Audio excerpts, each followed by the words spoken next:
Good morning, students.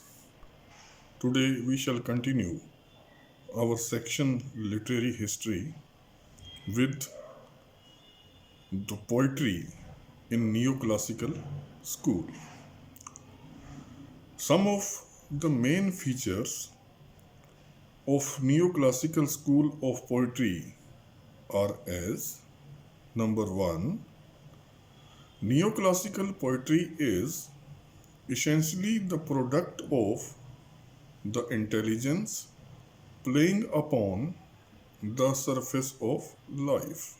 This is the first feature where it is clear that the poetry of neoclassical period, it was intellectual, it was a, a product of intelligence, and talking about the surface of life. Number 2, it is generally didactic and satiric.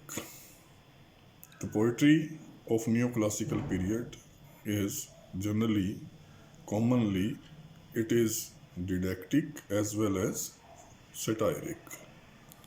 Number 3, it is deficient in imagination and emotion.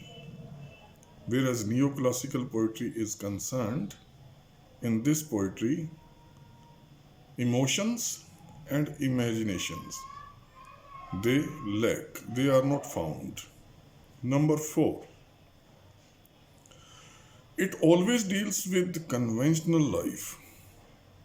Pope, who is the representative poet of this school, paints a faithful picture of contemporary life. Number 5, classical poetry shows no real and intense love for the country life, means the life of the city that is depicted in neoclassical poetry, whereas the life of a village, it is not there. Number 6, neoclassical poets emphasize the importance of form, whereas the poets of this particular period are concerned, they were more and more concerned about the form of poetry. They value polish more than the subject matter. Whereas the poets of this era are concerned, they gave importance to polished language rather than giving importance to the subject matter. Number 7, the ideal of neoclassical poetry is expressed in the following lines or following words of Pope. True wit is nature to advantage dressed, what it was thought, but never so well expressed. Number 8, directness and simplicity of expression were replaced by an artificial and inane phraseology, whereas the expression of is concerned, previously there was direct expression, there was simplicity in expression, but in neoclassical poetry it was replaced by artificiality and phraseology. Number 9, the heroic couplet with its epigrammatic neatness and terseness was frequently employed by neoclassical poets. Neoclassical poets such as Pope and Dryden, they used this particular type of poem, type of stanza, heroic couplet, and it was neat in use, it was terse in use, and it was generally applied while writing neoclassical poetry. That is all about poetry of neoclassical school. Next, we shall talk about the last and the final chapter of this particular section, literary history, Romanticism. The last 25 years of the 18th century and first half of the 19th century record the glory of Romantic age in England.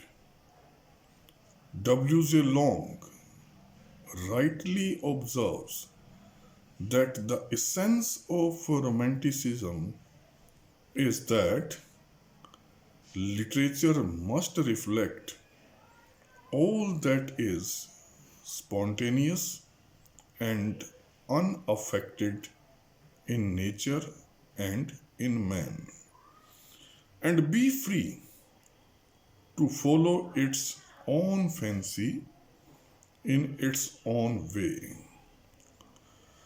The Romantic epoch is born, to use Byron's phrase, from the knowledge of its own heart. Walter Pater defines Romanticism as the addition of curiosity to the desire of beauty. It also reflects an intense eagerness for new impressions and new pleasures. The great German critic Friedrich first used the term romantic as opposed to the classic at the beginning of the 19th century. The Romantic period saw subtle changes in philosophy, religion, politics, and the arts of literature, painting, and music. It is also important to note that the Romantic period in literature coincides with French Revolution. The two generations of English Romantic poets were deeply influenced by French Revolution. The older generation, Blake, Wordsworth, and Coleridge, were young men in 1789. They were filled with revolutionary ideas. Wordsworth recalled this time France standing on the top of the golden hours and human nature seeming born again. Whereas the basic characteristic features of romanticism is concerned, we shall discuss in our next lecture. Mark it here. Thank you very much.